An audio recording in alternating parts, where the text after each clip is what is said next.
name is Katie and welcome to my podcast, Smitten with Knittin', where I talk about my knitting, fiber, and my occasional other creative adventure.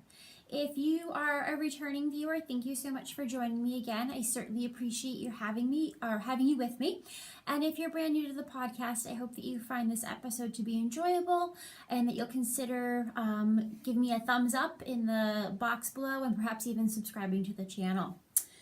So it's been a while since I podcasted. I feel like I start every podcast by saying that, but August is an incredibly busy month. And I think I overestimated my ability to get everything done that I needed to. So I appreciate your sticking in there and not giving up on the podcast, even though sometimes it's about a month between recordings. And we'll just jump right in and get started. I have some Calop dates for you, some acquisitions, projects, kind of all over the works. So some Cal updates. So on August 31st, so that would have been Thursday of this past week, the Treat Yourself Cal ended. I was co-hosting that with Sam of Hand Me My Knitting. Sam and I are both big fans of the Parks and Recreation TV show, and we did the Treat Yourself Cal in that spirit. So I have closed the finished objects thread. I had hoped that there would be more people that would submit finished objects, but there were 16, I think. 14 or 16. So certainly not a bad shot for the first Cal that I've ever co-hosted, let alone hosted or been part of. So I did draw a winner. And I used a random number generator to do so. And the winner is Aggie Craft. I believe this individual's full name is Agatha. So if you contact me via Ravelry, I will, with your emailing address, I will get that prize out to you. Just as a reminder for everyone, depending on where you are in your viewing of the podcast to date, the prize for this Cal was this sweet little bag, project bag, with some hot air balloons, which I feel is very much in the spirit of Parks and Recreation. And this bag is made, or comes from She Is So Whimsical, and Renee is the brains behind this operation, my goodness. So there is Renee's information, and I'll include this with the package when I send it out. But Renee makes these great project bags. They're very soft and user-friendly. And what I like about them, or what I mean by user-friendly, I should say, is that they're actually reversible. And the cord that's on the outside can simply pull through to the other color when you switch it inside out. Can you tell I'm a little rusty with the podcasting? I will get this, I promise. But anyways, it's reversible, it's fun, it's a great project bag, and I'm so grateful to Renee for the donation, and certainly hope that Agatha will enjoy it as much as I've enjoyed my own bag that Renee so graciously gifted to me. In the inside of each of her bags, she has this cute little label. And Renee was also so generous as to include a skein of Sweet George's Tough Love sock in the raspberry colorway. So I'm going to be including that as well in the prize. Along with this sweet little Post-it notepad that Renee included as well. She also does some paper arts and stamping and whatnot. So again, thank you, Renee, and congratulations to Agatha, or Aggie Craft, as it is on Ravelry. I will get these out to you as soon as I have your contact information. All right. The next Cal update that I have is my Anne with an E Cal. You may, if you've been watching, and even if you haven't, I am a big fan of Anne of Green Gables, and I recently have been started watching the TV show on Netflix. It's certainly different than the movies and the book. It kind of takes an expanded, more detailed spin on Anne's life. But I thought it would be a good opportunity to host a knit along myself. And unfortunately, there hasn't been much activity in the chatter thread on Ravelry. I think only 2 people have participated to date, and I was a little disappointed by that. But then I realized I probably picked a pretty poor timeline for the Cal. I had it starting middle of August, August 15th, and ending on September 30th. I work in education. I don't know what I was thinking. August is bananas, and September is even more bananas with school starting. So I'm going to extend the time frame of the Cal. So it did start August 15th, but it will now conclude August 31st. I know, that's Halloween. Are you nuts? It's I think we can probably, I think 2.5 months is probably reasonable for a Cal. I'm hopeful more people will participate. Check out my Ravelry group, Smitten with Knitting Podcast, for all the details. There's lots of different ways to qualify, and the prize is delicious. I was very fortunate to have Suzanne of Zany Crafts donate a sock blank. And if you never knit with a sock blank before, they're a lot of fun. They're knit up on a knitting machine. Here, let me open this up. I promise, Suzanne, I will repackage this just as beautifully as you have. But it's a piece of fabric, essentially, that's knit up on a knitting machine, dyed, and then you unravel it and knit from it. So what you knit isn't necessarily going to it's going to have these colors in it, but it may not be the same gradient depending upon what you choose, what pattern you choose to use. So the colors just remind me very much of the whimsy of Anne of Green Gables and her adoration and love for the area in which she settles in with Marilla and Matthew. So this will be the prize for the winner of that knit along. If that doesn't entice you, I don't know what will. I'm also going to include some stitch markers. So as I mentioned at the beginning of the podcast in my introduction, that I talk a lot about knitting, but I also have some other creative adventures and kind of like to play around a little bit in the arts and crafts world. I'm going to include these stitch markers that I made. I don't know if the camera's going to blow them out or not. They're little cameos. I apologize. The lighting is kind of tough today because we're getting some rain. But I can always post a picture on the thread.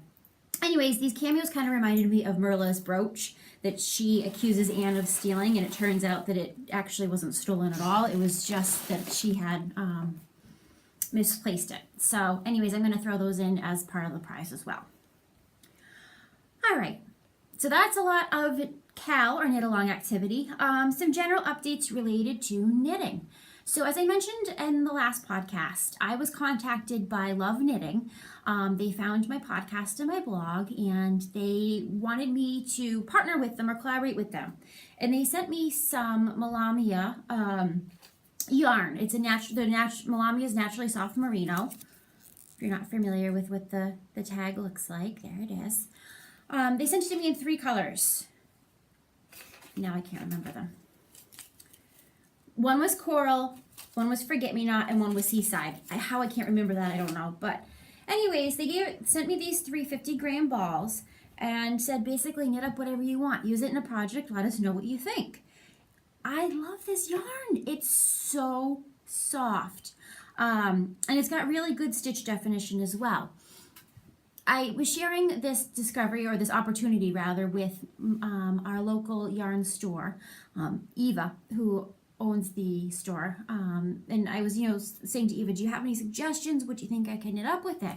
I said, it's so fine. It's not quite sock weight, but it's sport weight. And I've never really made anything with sport weight. And so she gave me a lesson on the difference between sport weight in Europe versus sport weight here in the US. Sport weight in Europe is kind of what sport weight, I guess, is intended to be. It's not quite your fingering, and it's not quite your worsted. It's a go-between. But here in the US, we tend to use DK a little bit more as our sport weight rather than traditional sport weight. So her suggestion to me was just to be able to maximize the fact that they're only 50-gram balls, and I think their yardage is 136 yards, which is a lot, but not a lot when you're working with a limited amount and you can't quick go out to the yarn store to get some more, was to double it. So I did double it, and I apologize, I just blocked this, so I need to snip off the last bit of the ends that I wove it in. But I decided to make a cowl with it, and I am so excited by the way it came out. You can see that stitch definition, and the yarn itself has a little bit of a sheen to it as well. So I decided to call this my Sunshine and Sea cowl, because it reminded me of where the sun and the sea blend early in the morning and later in the day. And I love this coral color. I don't think my iPad camera is quite doing it justice. It's just like a juicy orange. It's so delicious. So anyways, I knit this cowl up. I contacted Love Knitting. They were very pleased with the outcome, and they said to anticipate or look forward to future collaborations and to definitely keep up with my podcast. So that was some really positive feedback, and we'll see what comes of it. However, I knit up this beautiful cowl, and I have so many knitted pieces that are of my own that have been knitted for me. And I thought to myself, wouldn't it be a nice opportunity, particularly because this yarn was sort of gifted to me, to be able to pass this along. So I posted a contest on Instagram, and again, not a lot of interest, or not a lot of response, I should say. Not that there wasn't interest, but not a lot of response. What I had done is posted it as being pictured on a dress form that I have, a vintage dress form. And I said, help me name her. I have this vintage dress form. It remains nameless. She needs a name. And I asked people just to suggest names. And so I, again, randomly chose a winner. And that cowl, or this cowl, is going to go to GK Green Knits on Instagram. This individual recommended calling it Monica, which I don't know why I didn't think of that to begin with. Monica is my aunt's name, and Monica is my aunt who is the fiber artist. So now when I'm in my craft room and I'm knitting with by myself or with my mom, we'll kind of have my aunt here in dress form, I guess. So anyways, congratulations to that winner. Thank you for participating. And please send me a note through Ravelry or a private message through Instagram so I can get this out to you. I'm also going to include a set of stitch markers, again, that I have recently made. I thought that they were kind of appropriate. Again, nope, I don't know if it's going to fade in, fade out. It's really not doing very well at, here, there we go, a little bit further away. These are sea glass and a starfish, and I just thought that that was appropriate to go with the cowl. So I look forward to getting this out to you. Okay.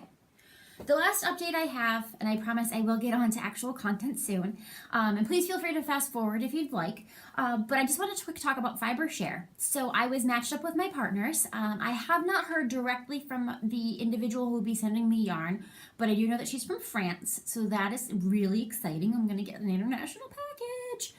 And I just sent out a package to Austria. I was matched up with Shaw. Hey Shaw, I'm not sure if you're going to watch this or ever see it, but if you do, I'm so glad you're tuning in, and I'm so glad that we've met. Shaw actually is from the US, but she just relocated to Austria, and we share a lot in common. She works at a university like I do. She's, I believe, lives in or has lived in North Carolina like I have. So it's kind of cool to meet somebody who's really interested in knitting and fiber arts, but also has other commonalities in turn as well, or shared as well. So, all right, at this point, let's get to it. Let's talk about, it's all about the yarn.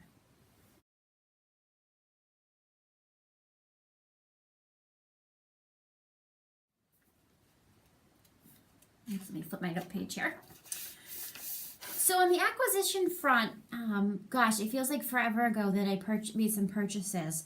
I'm getting into that time of year where I tend to make more purchases for projects that are going to become gifts.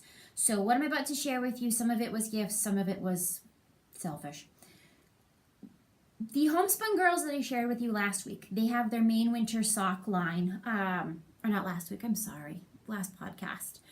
They have it's called their main winter sock. It's a single ply sock yarn with nylon. I had purchased it and had started knitting a pair of socks. You may remember this is what it looked like, or maybe I hadn't even started the socks yet. I think I just had the hank of yarn. So anyways, this is their taffy colorway. And as I started knitting on these socks, I fell in love with them. How could you not? Look at the color, it's so cool. And so I decided that I wanted to pull out a color. I really liked how this blue stood out, this sort of navy and grayish blue, how it bleeds in. So I decided that I wanted to do a contrasting heel and toe. And it happened to be that one Friday, my husband and I both had the day off. So we decided to go out to the Cape. It's kind of fun because we get to play tourist, because Cape Cod literally is 2 towns over, or the start of Cape Cod. the gateway, if you will. So we decided to go out to the Cape to a brewery, and while we were there, I fortunately looked up on the GPS that there were 2 yarn stores near where we were going to be. So the first yarn store that we went to was called the Black Pearl, and it's kind of a cute little setup. It's like an old, not old, but a barn / home, and each room is different types of yarns, different weights of yarns, etc. Lovely yarn store. I didn't feel particularly welcome there, which was really sad to me. I've always found yarn stores to sort of be that one place where no matter who you are, you're welcome. And I just felt out of place. So not a reflection necessarily of what's available in the store, but I was kind of bummed out by my experience. However, I did purchase some blue sock yarn that I thought would be a real nice contrast. And I had heard about this Sueño by Haiku, which is actually a it must be pronounced Skasel, company that I had seen, I think, the Grocery Girls. Maybe Tracy had knit something with it or was using it. Anyways, it was name familiar to me, and I was like, oh, let me give it a shot. So I purchased it in this denim blue, which I had to hang it. I always try to wait and keep things hanged rather than cake them before I share them with you, but I needed to cake it so that I could use it. So anyways, I really like it. It truly is like this nice shade of denim jeans. And so it turned out to make awesome heels and toes for these socks. So that was definitely worth the trip, so to speak. Then we went to the brewery. We had lunch. We went to the brewery. The brewery is called the Devil's Purse, which is like a micro brewery on the Cape. My husband and I tried a couple of beers there, which was fun. And I also happened to knit on these socks. I'm all into the places you can knit. It's kind of my jam these days.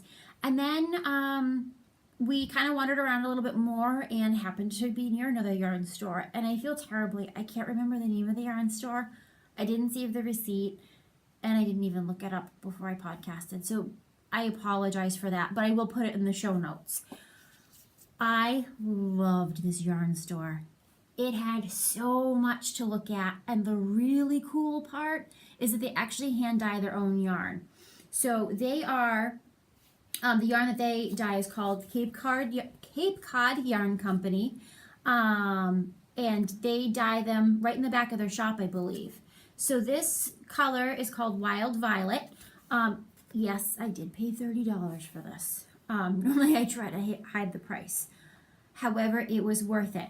This is almost 500 yards of a fingering weight that is a blend of llama, stellina, and, superwash merino and nylon. They use the same tag for 2 different products. So this is superwash merino and nylon. Look at the color in this. This is going to make a beautiful shawl, or a really high pair of socks. But this is shawl worthy. I can't put this on my feet. People need to see this. Just look at the richness of color. They try to name their yarns after different elements of Cape Cod or that are related to that area of Massachusetts. So I'm really happy I found it. It kind of made up for the less than positive experience earlier in the day. And when I'm back out on the Cape, I'll definitely check it out again. The other part of my acquisition, or the piece of acquisition, came from my local yarn store, Eva's Yarn Shop. Eva, I don't know if you watch, but if you do, hello. My mom and I went there, a couple Saturdays ago. It was just miserable out, and it was the perfect knitting weather. And Eva does a Saturday morning knit.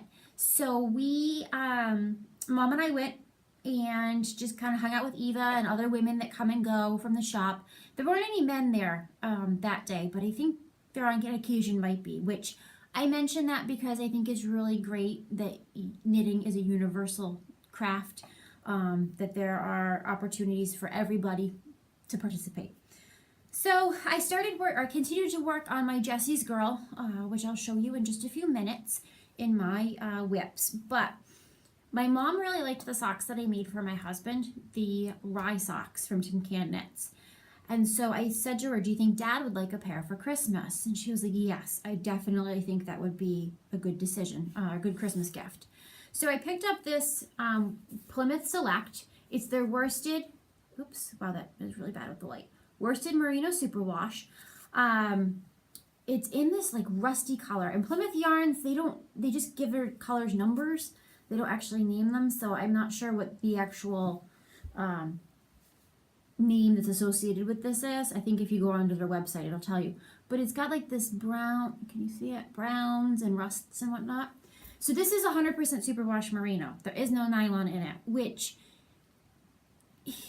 nylon isn't like a requirement for socks, but it's really a good idea for durability. So I'm going to knit the sock up in this color, but then I did pop over to her Barocco vintage area, and I picked up this rust color. Again, no name on the color, just a number. This is 5181. So I figured this is great because this is acrylic wool and nylon. So this will make a great heel and toe because the rye socks are worsted weight socks. So together, these are going to be my daddy's Christmas socks, or Christmas gift, I should say. So I was pretty excited about that because I was buying yarn, but it was for a gift. So it didn't feel like I was just, enhancing my stash. Because as you can see behind me, and this wall goes on way down there. There's not really a need for more yarn in my life, but I really love it. So anyways, all right, let's move on to my foes, my hoes, and my whips. Finished objects. So I did share with you already, and this will soon be going out to the winner. My Sunshine and Sea Cowl. Again, Melamia. I have not seen that readily available in many of my local yarn stores, so it was a real treat to knit up with that. And I'm really, again, grateful to Love Knitting for that collaborative opportunity. And then these socks that I knit up in my Homespun Girls and the Swanio, these are using the smooth operator pattern. So I just did my traditional, or not my traditional, a traditional 20 row 2x2 rib. Knit my sock. It's roughly, I want to say 5 inches maybe. I don't like really high socks. Just enough to kind of keep my ankle warm and maybe a little bit higher. And then I discovered Susan B. Anderson's smooth operator socks pattern, which is amazing. It's so detailed.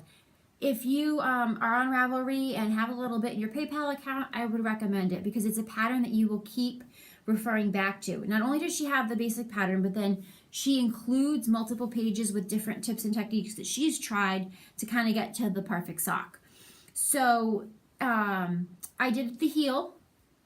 This is the best heel I've ever made. It's an afterthought heel, and I was really, really skeptical about it. I've done the traditional heel flap and gusset. I've done, no, I'm blanking on it. Anyways, this is hands down the best one. There is no gap. I am ecstatic about this. I always have a little gap at the corner of the heel. Nothing. Look at, there's no, you can't see my finger through there. And the toe came out really nicely as well. So I'm really pleased with how these turned out. These are totally selfish socks, by the way.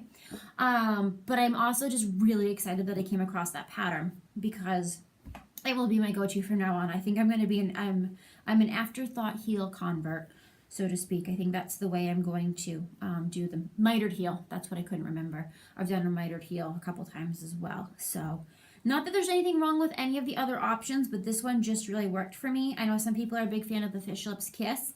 I do have that pattern available, but honestly, it overwhelmed me to do all those measurements and everything. I think this is where I'm at. So anyways, very excited about that finished object because it's starting to get cool here in New England, which means soon I'll be able to wear them. Okay, so my whips. Actually, one of my whips is in an acquisition, full disclosure. As I was trying to look at this, I realized. So this project bag, I'm sorry, I'm jumping around a little bit. And again, the lighting may not be 100%, but this project bag is in my favorite colors, reds and teals and greens and strawberries. And I came across this on Instagram. Again, I'll put everything in the show notes. I think the Instagram handle is SL Ciders. But anyways, Michelle, who is the brains behind this operation, is Beach Dreams Bags on Etsy. She is a very, very talented sewist. I'm so fortunate. I have these beautiful project bags from these talented individuals. So anyways, in this gorgeous bag, which has this adorable lining, is where I am keeping a work in progress. So I just cast these on 2 days ago. These are going to be for my husband for Christmas. He's getting a lot of hand knit goods this year because he appreciates them and it gives me an excuse to buy yarn. It's a win-win, really. I'm going to use the smooth operator pattern again. So I'm just, right now I'm at the cuff. So these technically go this way. This fiber is from Freckled Whimsy. This is the Just Kevin colorway. I had bought this couple months ago, or pre-ordered it online through the Etsy shop. Reason being is Just Kevin was named after, I believe, Amber of the Yarn Hoarder, her dog Kevin. And Kevin was a rescue and Kevin passed away. We have a rescue in our life, and I'm pretty confident that little pug Watson that I talk about on occasion rescued us just as much as we rescued him. So anyways, a portion of the proceeds from this yarn went towards a shelter, and I connected with that, and I knew my husband would too. So that is one of my works in progress. Another work in progress is my submission for the Anne with an E Cal. And of course, I'm not gonna make myself eligible to win that prize, though that prize is awesome. This is being housed in my She Is So Whimsical bag. I love birds. It's just so pretty and bright. And the inside has birdies too. But they really are. They're whimsical birds. They've got hats and they've got glasses. And anyways, I just love this bag. And it's great too because I can fold it down and it makes itself really nice and sturdy. So this is my Storm Clouds cowl by Wonderland Yarns. And I've just really basically started it. As I mentioned, August has been full, like over the top, spilling over full. So anyways, this pattern has a nice repeat of colors. You can sort of start to see the variation between color 1 and color 2.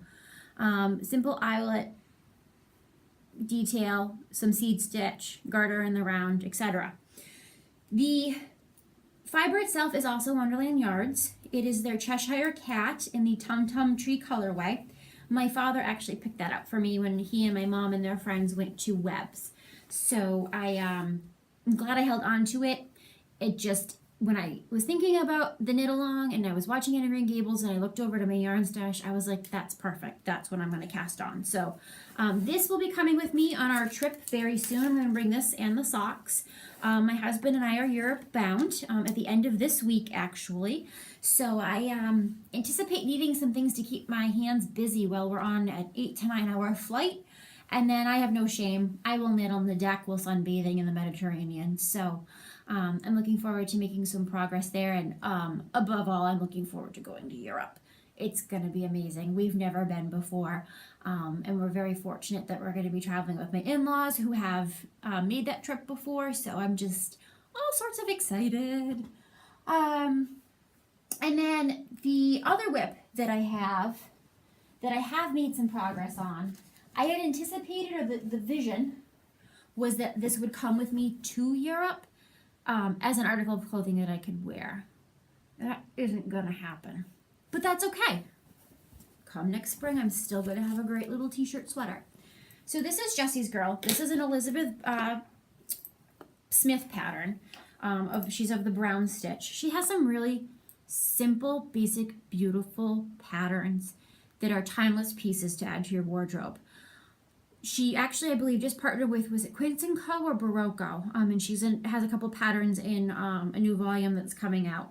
But while we were at Eva's, when you do knit-ins at Eva's, she prefers that you use yarn that you've purchased at her store, which is kind of cool because then there's people that have all sorts of stuff from their stash that they dig out, that they bring in. And so anyways, this was purchased from Eva's. Again, it's a lot of garter in the round. So I have not, again, made as much progress as I'd like, but you can see it's growing. So the longer part would be the back, and then that's the front. So it'll get done. I'll have it available for next summer, or maybe even this winter, because I could put a long sleeve shirt under it. But it was just fun to participate in that knit-in. And yeah, anyways. So moving right along, I always keep notes here to keep me on track in hopes that I'll be short and sweet and to the point, and then I start talking. Talking has never really been a problem for me, so I appreciate your hanging in there. Oh, my Find Your Fade. That is still a whip, though I think it might be better considered a hibernating whip.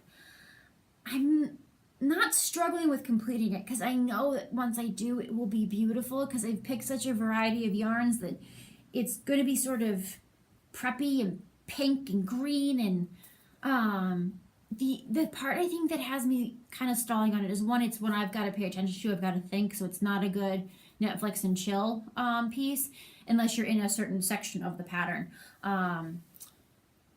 But everywhere I go, when I'm on Instagram or I'm on Ravelry or social media or even yarn stores, everything is about fades. Find that, or not find, but fade this, fade that.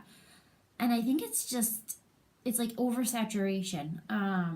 So I kind of almost want to wait till this fade fad settles down a little bit so that when I do finish this, it'll be like, hey, look at this. It's not like everything else that everybody is knitting. And I'm all into fads.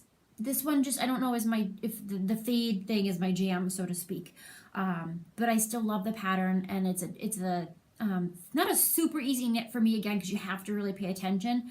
So it challenges me to actually think as I'm knitting, which I really like. So it's hibernating, but it's not going to be frogged. I'm gonna keep with it.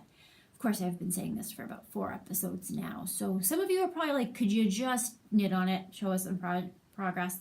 I promise it will come. Okay, how about we transition to the segment where I talk about some of my favorite pieces that I am very fortunate to have in my closet, otherwise known as Katie's Closet.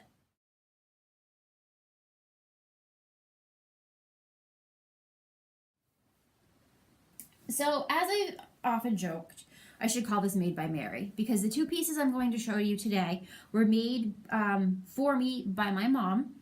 They're 2 pieces that I love, and they actually happen to be green, so you're going to think I'm really obsessed with the color green, which would be totally fine with me. I actually, again, the lighting isn't the greatest, but I have green eyes, so I love wearing green articles of clothing because they show. You can see them, or you can see my green eyes more.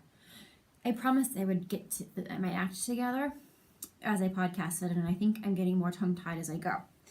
My apologies. So anyways, this is the Inspira cowl. My mom and I and my Auntie Judy went to a local yarn store. Gosh, this would have been last summer. And my mom picked up the fiber for this. So I believe the green itself is it Classic Elite Yarns, I think, maybe? And then the colored variegated in between is Noro. I just can't remember what line of Noro it is. But it's the directions for the pattern itself are really cool. They give you some guidelines, they give you options, and they say, this is yours. Make it the way you want it to be. So I really do like this cowl. I'm not going to put it over my hair today, but over my head rather. But it's great for all seasons. Minus, of course, the heat of summer. It's soft. It goes with a lot of different articles of clothing. So yeah, that's one of my favorites. And I did make one of my own as well. It's tucked away in my craft room here. I keep a box of all my finished objects that don't have a special person in mind yet, and that I don't want to commit to having for myself, because I feel like somebody else might benefit from them. So maybe one day I'll show my Inspira as well. The other article is a sweater that my mom actually knit, and she gave it to me at the end of, it was late winter, early spring here in New England. So it's still totally appropriate to wear a wool sweater. But then I had to put it away for the summer season. And now that there's a chill in the air, it will be soon to come back out. So this is a variety of different fibers, and unfortunately, I don't remember all of them. But again, my mom made it for the fact that it's green and I have green eyes.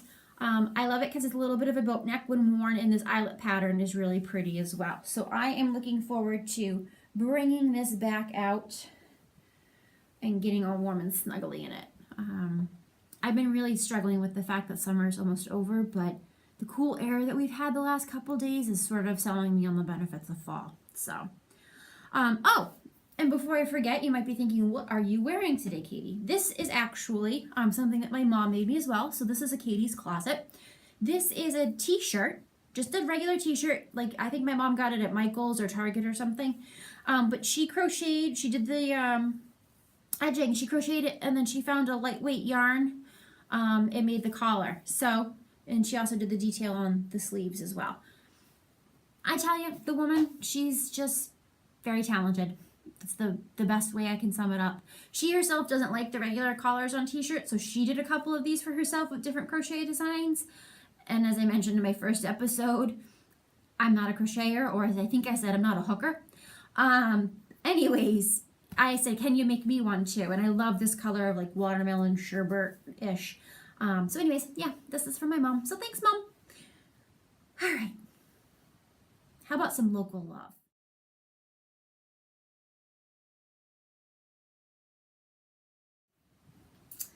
So I already mentioned my beautiful Cape Cod yarn, so that certainly would be a local shout out.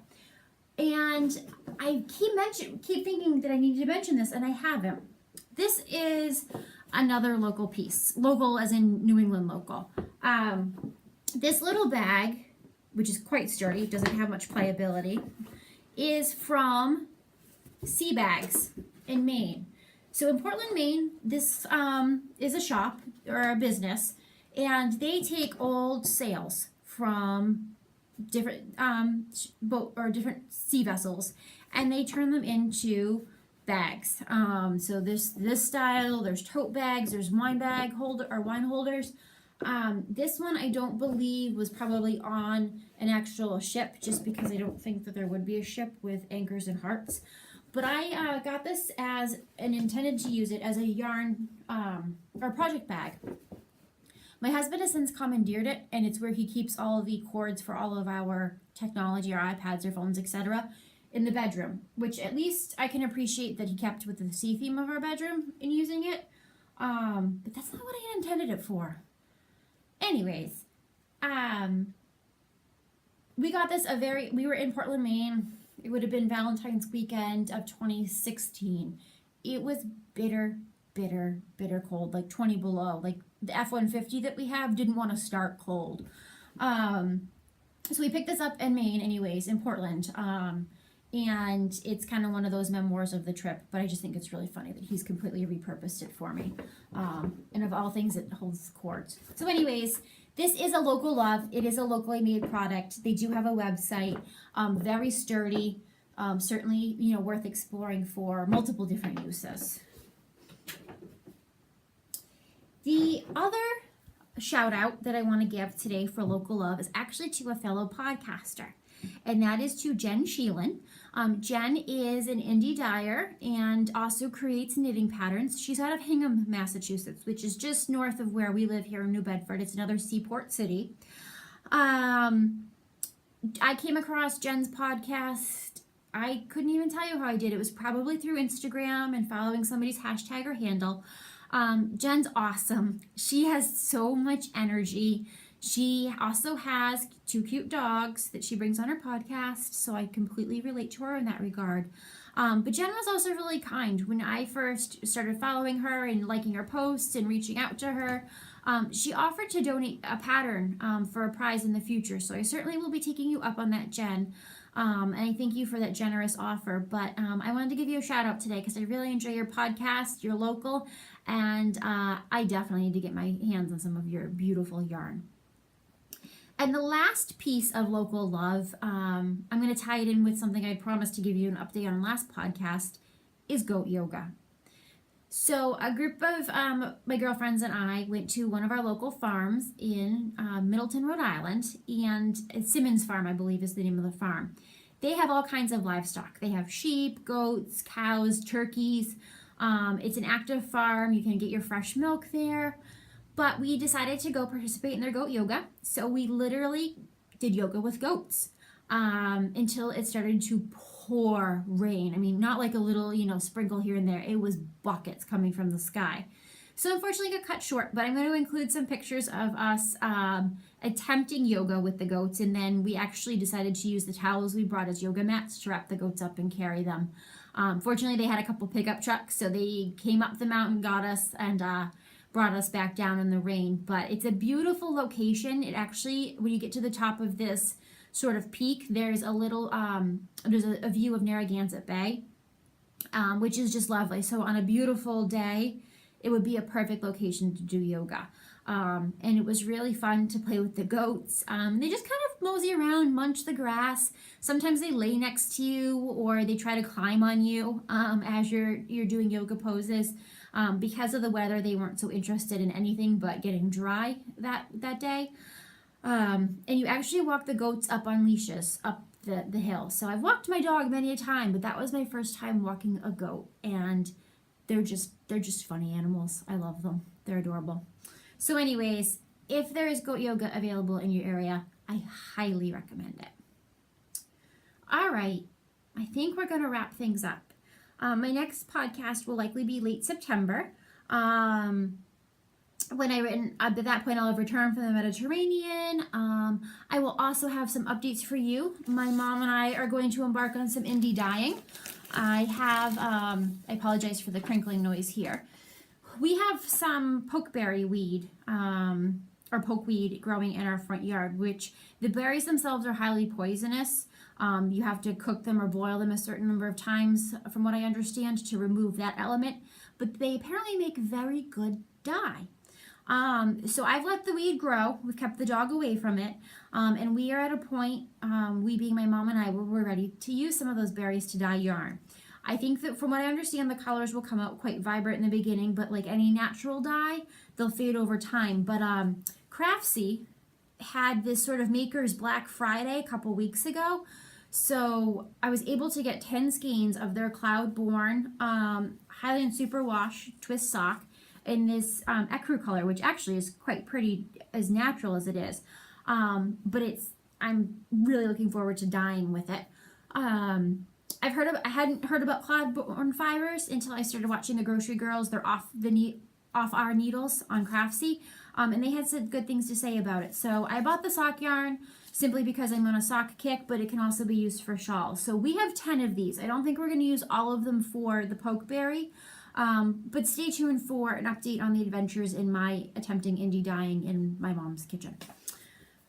All right, so at this point, I think that's about it. That's all I've got to share right now. I'm sure I will come back with some stories and updates on my adventures. I thank you for joining. Again, if you haven't subscribed, I sure hope that you'll consider doing so. And if you have any suggestions on ways I can improve my podcast or even my Ravelry group, please feel free to comment below or even send me a note on Ravelry.